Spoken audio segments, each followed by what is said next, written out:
Hey, welcome back to another Beyond the Sermon interview where I'm here with Danielle Strickland, who's coming down to speak with us at City Life Knox today, and she's prepared an awesome message for us. Danielle, how are you? Yeah, I'm doing great, thanks. That's awesome. Thanks so much for taking the time to sit down with me as we unpack the topics that you talked about on our weekend. So you had these four kind of main questions that you had there to orient our lives around, and that helps us move towards Jesus. So I want to kind of break down each question a little bit because I have kind of my own question around each question, if that's okay. And so the first question that you had there was, do you even care if I drown? Yeah. Which I thought, wow, I've had that before. Yeah. I've had those moments in my life where I've gone, God, do you even care about me? Do you even care about what's going on in my life? You can see that I'm going through a lot right now, God, like, where are you? So I found for me in those times, worship music was a great way for me to reconnect and to refocus and remember that God does care and that he is there and that he still loves me. But what are some, other practical ways that we can, realign or like reconnect with God and remember, he is there. He does care about me. He does love me. Yeah, it's interesting. Jesus is with them. And in the story in Mark chapter 4, it's Jesus's idea to cross over. And the disciples say, okay, we'll cross over. And so there's also this element of like, I think we have these ideas that if we do what Jesus asks us to do, that it should all be good.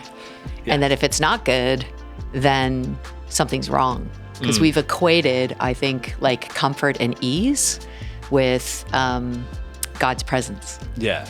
And in my life, as well as like in the scriptural witness, it seems true to me that the storms and the chaos is actually when I stir myself up to wake Jesus up. Like, I think there's something when we read the story, we're sort of like, they wake Jesus up. It actually says they shake him awake. Yeah. And so it's also like Jesus is sleeping. So like he's with them, but like he's not, it doesn't feel like he's actually with them, even though he is with them. Yeah. But so I think there's something about that being okay. Jesus doesn't rebuke them for waking him. Yeah. He calms the storm. So I think there's something about getting honest. And I think sometimes we're afraid to be honest about our fear and honest about our panic and honest about our need because we think somehow that's being disingenuous or not obedient or we're doubting but actually we're human. Yeah. And I think to wake Jesus up, there's one of my favorite songs is by U2 and it's called Wake Up Dead Man. And it's got a couple of bad words in it. So don't hold it against me. But partly what Bono is trying to say is like, that's how it feels. Like it feels like you don't even care about me. Yeah. And I love just get honest. Like let that out. I mean, that's how half the Psalms are. Yeah. David saying, you don't care about me. I wish I wasn't born. Like, why did you even, and why do good, bad people win? And why am I suffering? Like, I think there's just a big part about like, just get honest and let it out. Yeah. And Jesus's response is to literally respond to the need and speak to the storm. God's he's not gonna strike you down when you say, where are you? I need you. Like, that's right. That's not shake them awake, like rage at the heavens, like let it out. Like don't suppress the truth. And this is, happiness sometimes, I always say people present hope as happy. And I'm like, hope is never happy until it's honest. Wow. That's really good. That's a great little quote there. That's amazing. And I guess bouncing off that, another question that you posed to us in the sermon was, why are you so afraid? And is this question referring to fear in real life, like kids being scared of the dark, or I'm personally like I'm afraid of heights? Like, is this talking about those kind of fears, or is there something more that it's talking about in this? Well, it's interesting. These questions are all in the text. Yeah. So I've just taken the questions out of the story. So the disciples are asking the first one, and then Jesus is asking this one. Yeah. And Jesus is asking the disciples why they're so afraid. And I don't know. Why I think it's deeper than just like, I'm afraid of the dark, or, they're fishermen, so they're not afraid of the sea. Yeah. Although maybe they have a healthy fear of the sea. Yeah. But they're actually afraid after he calms the sea. So it's also interesting. Jesus silences the storm, and then they're afraid. They're terrified, actually, the scripture says. Yeah. So I think they're terrified of him, to tell you the truth. I think they're like, oh no, like he's God, because their concepts of God are God's angry. And their concepts of God are, if you see God, you'll die. That's all throughout the scriptures. You have this sense of if you see God, you'll die, except everyone that sees God doesn't die. Yeah. So we have this we're afraid, I think, of God. And I think Jesus is saying, why are you so afraid? You know me. Yeah. I'm not angry. I'm not, and this is true, Eve, I don't know about you, but in my own life, I think for so long, I just had this idea that God was angry, that God needed to be appeased, that somehow, even if I wasn't getting it right, and I wouldn't get it right, and I would disappoint God. And I think Jesus is asking about that fear. Why are we so afraid of him when he's right here helping us, you know? Actually, on that concept is a bit off topic, but we heard a message at CityLife Whittlesea last week, similarly on this, where Sam Grimshaw, who we had last week on the show, talked about how are we doing good out of fear that God is going to, come down and punish us, or are we doing it out of love for God? Right. And I think that kind of brings that back. They have that fear that this is the God that's going to strike us down when we're, scared and afraid. And these are all those perceptions, right? That probably kept them in line as a kid. I think we perpetuate this sometimes in our own, because fear is a great motivator. Yeah. Except it's not really, because it only ever lands in oppression. So fear is the currency of oppression. Whether or not you're oppressing people or whether you're being oppressed, fear is always its currency. So Jesus is constantly asking us to stop being so afraid. Yeah. And love is the only thing that casts out fear. So this revelation that God, who is Christ, is love with us, calming the storm, present in the boat, bringing us somewhere new. Yeah. We really have to, I think that question, why are we so afraid of God? Are we afraid of disappointing God? Are we afraid of, I think there's a lot of fear, and probably getting honest about that would be helpful. Yeah. And I guess the flip side of fear is faith almost, which is another question in this, that Jesus poses, where is your faith? And you talk about in the sermon. And a couple of weeks ago at one of our young adult gatherings, one of the guys speaking was talking about how having faith, the wrestle to have faith, even when he's seen God move and all the and the miracles that he's seen with his own eyes. Yeah. And he's just still struggling with faith, similar to, I guess Jesus is asking the disciples a similar thing, you've seen all that I've done and that we've been through together. Where is your faith? Yeah. And so what are some of the practical ways that we can build faith or remind ourselves of what we've already seen and trust in God and have faith in God? There's two different versions of the story, depending on what translation you read, of the question. One is, have you no faith? So it's do you not believe that I am who I say I am, kind of thing, even after witnessing? And then the other one is, where is your faith? Which I think is, so that's a location issue, isn't it? Is that so sometimes when we say we struggle with faith, it's actually locating your faith. I might have faith in my ability. I think this might, the fishermen, the disciple fishermen probably had faith in their ability to command the sea, and then they ran out of that. So they've lost faith in themselves or in their own capacity, or they've come to the end of themselves, which is the beginning of God. So I think locating your faith, what do you have faith for? What do you believe in? Where is it? Yeah. Locate it, find it. So for me, that's good. So sometimes it's a historical reminder of where God has shown up before. That can be helpful to me, just to, to remember, oh yeah, I was in a similar situation to this before and God came through, or I relied on God, or God was present with me even when things were hard. I think so the location of it is helpful, the remembrance of when it was helpful. But the other thing about faith is that faith is present tense. It's not past tense and it's not future tense. It's right now. Okay. So the only real way you can touch faith, and I think this is why it's difficult, because you think if I had it before, I should have it again. Yeah. But actually faith is eternally now. Okay. Yeah. So it's, faith, hope, and love are eternal qualities, and eternity is present tense all the time. So God is the I am that I am. I am is eternally now. Okay. So I wasn't, I was, and I wasn't, I will be. It's I am. And so it's right now that we need faith. And faith, if you think about faith more like a spiritual muscle that you can only do now, you work that muscle out right now. So even if it's not you're not in a storm and you're not in chaos and you're just having a great, but you're actually choosing to trust God, you're choosing to surrender to God, you're choosing to open to God, you're choosing to obey God today, that's how you have faith. Yeah, it's not you're not culminating faith until you need it most. Yeah. It's something that you have now or you don't have. Like it's locate it and then use it. Yeah. It's not something you can just have more of in the moment. You just have it. Yeah. And you participate with it.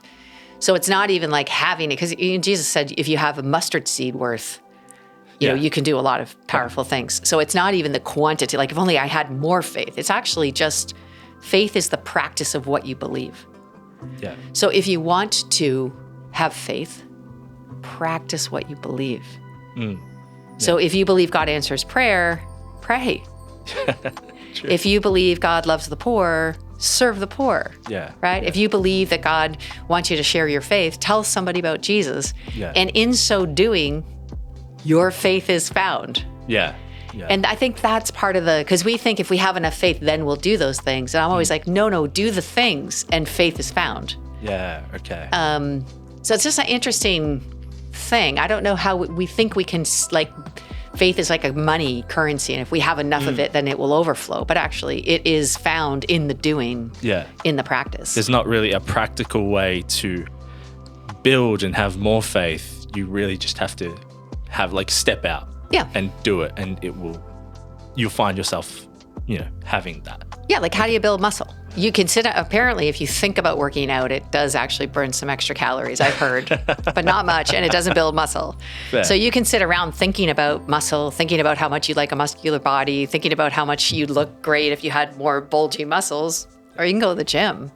Yeah, and actually work on it. That's right. And faith is just like that. Build those muscles, yeah. You can't build your faith sitting around thinking about it, wishing you had more faith. Yeah. You got to just go, you got to use it. Yeah. That's awesome. That's really good. Yeah. And the last question kind of in, these 4 questions, I think is such a cool kind of question, a step back is, who is this man? Yeah. The disciples it seems like they have this revelation of, who is this? Like, this man that we're with, that we've been following, and they would have had some understanding of that as they followed him and went around with him. He called them to follow him and they did. I don't know if I'm wrong. I'm not a pastor, I don't have a theological background, but I think they would have had some understanding of, we think this is the Messiah and we're following him. Sure. But in this moment, it's almost like they get a new revelation. They're just like, who is this guy? And so how do you think we can get complacent as, Christians, where we can just kind of have Jesus with us in our life? We love Jesus and he's with us and we pray and we do all those kind of things, but we just get a little bit complacent through the day-to-day, not having that same revelation that the disciples had in that moment where they're like, who is this that we are following? Yeah. Yeah. They actually it's almost whispered among themselves. Like they don't even, it's like, who's this man? What's happening? He commands the way. So of course it's also the man, it comes from the Son of Man, it's Daniel. So there's all these sort of hints in the text that they're finally getting that this is the one that is beyond what they could imagine. This is God. Yeah. And it's blowing their minds because, again, I think they thought they should be dead if they're there with God. Yeah, and he's commanding the sea, which is a big deal. It's a nod to the creation. The sea is always chaos in the Jewish scriptures. So he's now the God over the chaos, which is the God who brings creative order. So there's a lot of theological things happening. But I would say I think this might be the most important thing, this revelation of who Jesus is, fresh, daily. In my experience as a Christian, who I experience and encounter Jesus to be is the most important thing in my life, not who I know Jesus to have been, but who he is today. And one of my greatest joys about being a Christian for a long time is I think I used to think that salvation was a place that you arrived. And now I understand that salvation is a place you begin. Wow.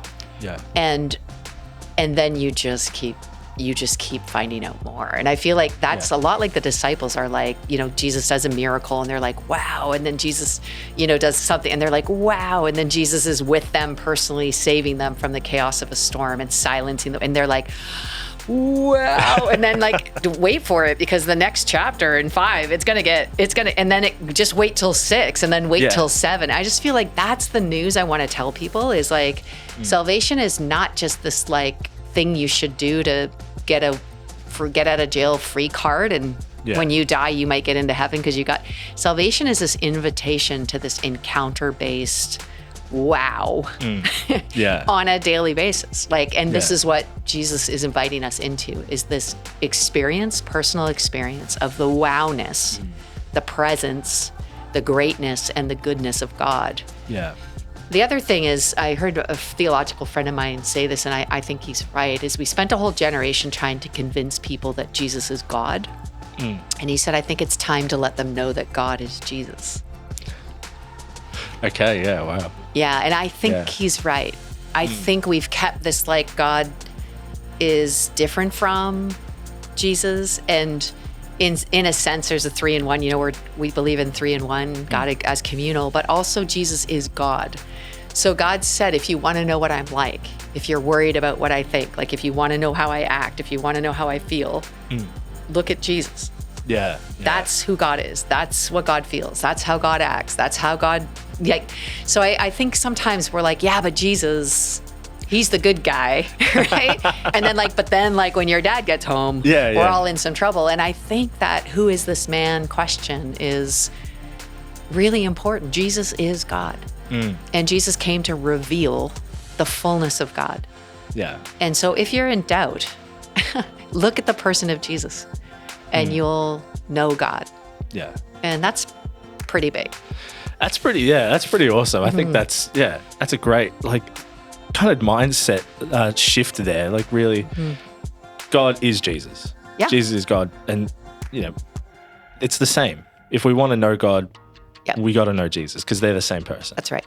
That's awesome. And he was sent to reveal the Father. So he literally was sent so that we would know what God was like. And so that's often I'll be if people are what is God like? I'm have you looked at Jesus? That's true. That is literally what Jesus is here for, is a revelation of who God is. And that is different than we all expected. Yes. And I think still different than we all expect. Yeah. It's almost that same mindset that, God is the Father.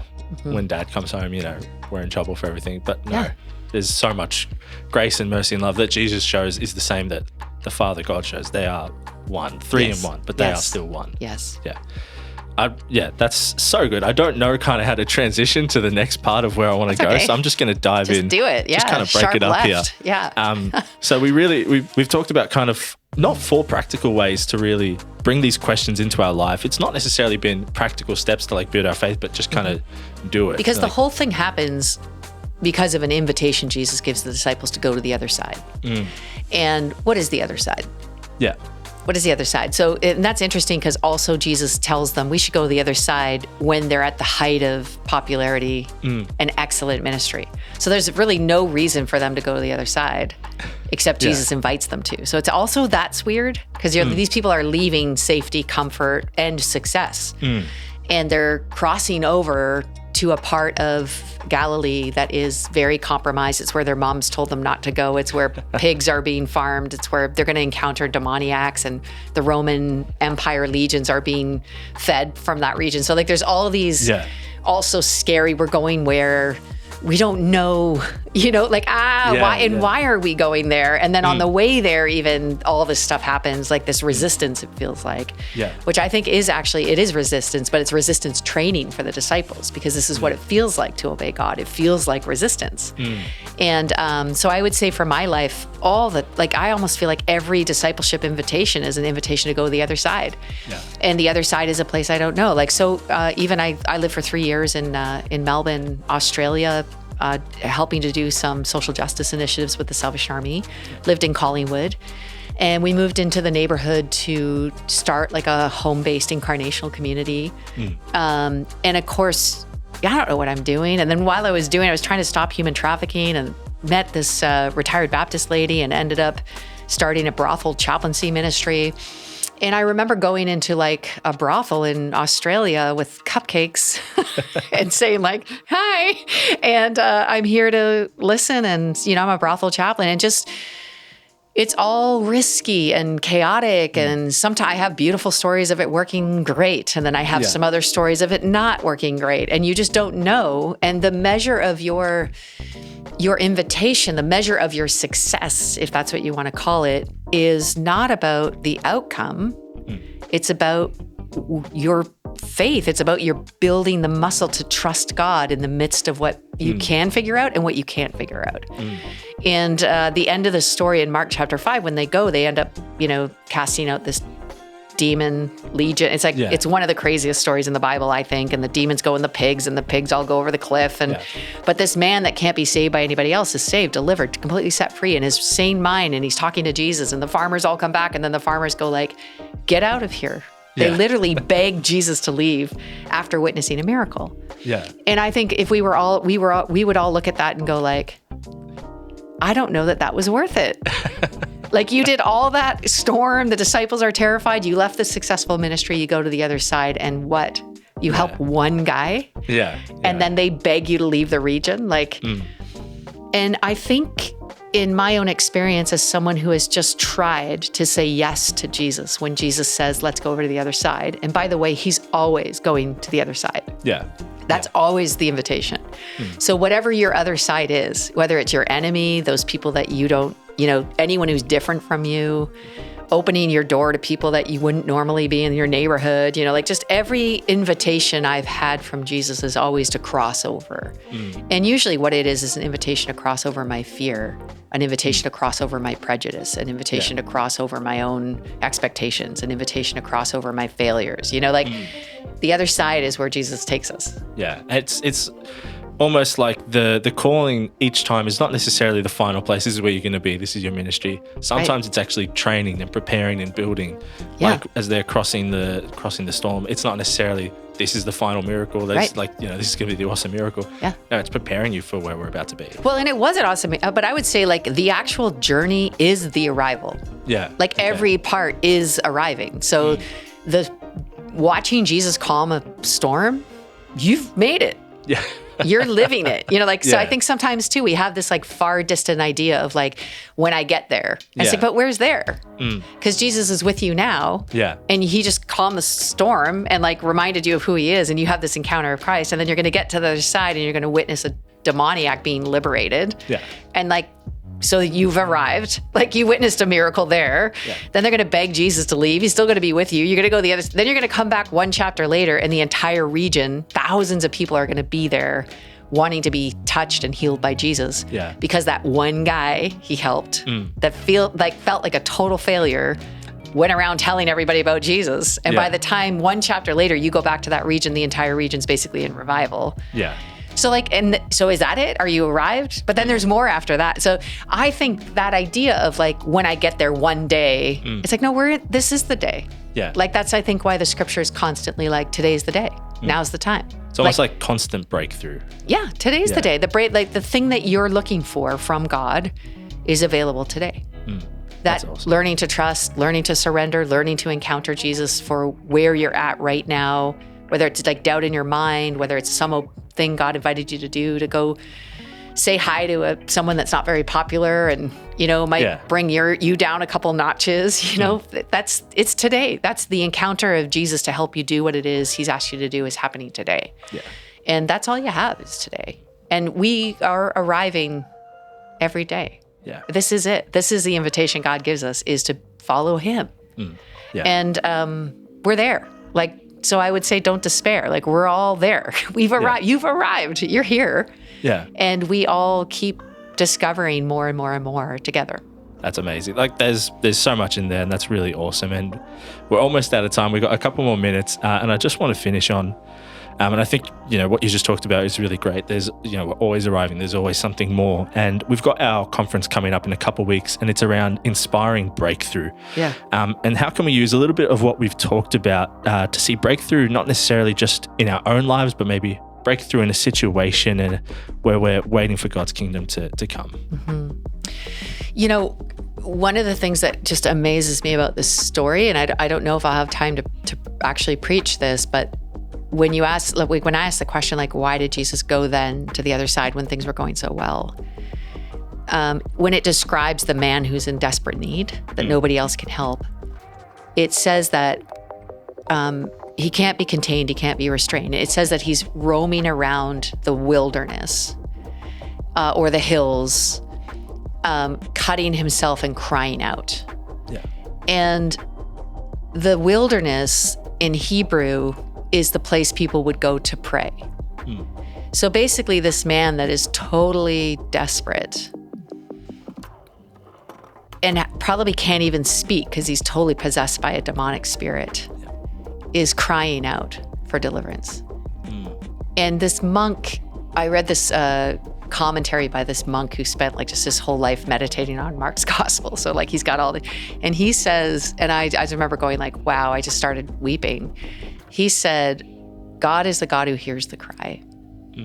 So in the middle of this like crazy ministry day of miracles and success and everybody can't wait to touch him, he hears this guy that no one else can help cry out. Yeah. And he says at that same time to the disciples, we got to go over to the other side. Yeah. And that's breakthrough. That's Yeah. the God who hears the cry invites us to hear the cry. And that's breakthrough. This is Moses. Do you remember when God introduces himself to Moses and said, I've heard the cry of my people. Yeah. And I need you to go. So if you want breakthrough, I would say tune into the cry. Yeah. Where's the cry? Because God's the God who hears the cry. Yeah. So if you want to partner with God in bringing breakthrough, it will always be in response to a cry. And get attuned to the cry as soon as you hear the cry. So like I spent years and years with the Salvation Army, and William Booth used to talk to Christians all the time. And they would say, I don't feel the call. I don't feel the call. I don't hear a call. And William Booth is like, I think you're listening to in the wrong spot. Put your ear down to the needs of the world. Wow. And listen to the cry of the widow and the orphan, and then tell me you didn't hear it. Yeah. Because the call is in the cry. Yeah. And it's good advice. Yeah, that's amazing. Thank you so much for coming and sitting down and having a conversation with me. You've been very insightful and some new things to think about as well. But yeah, thank you so much for joining me. You'll see Danielle's message in the description below, so make sure you go check that out, and we'll see you for the next episode. Take care.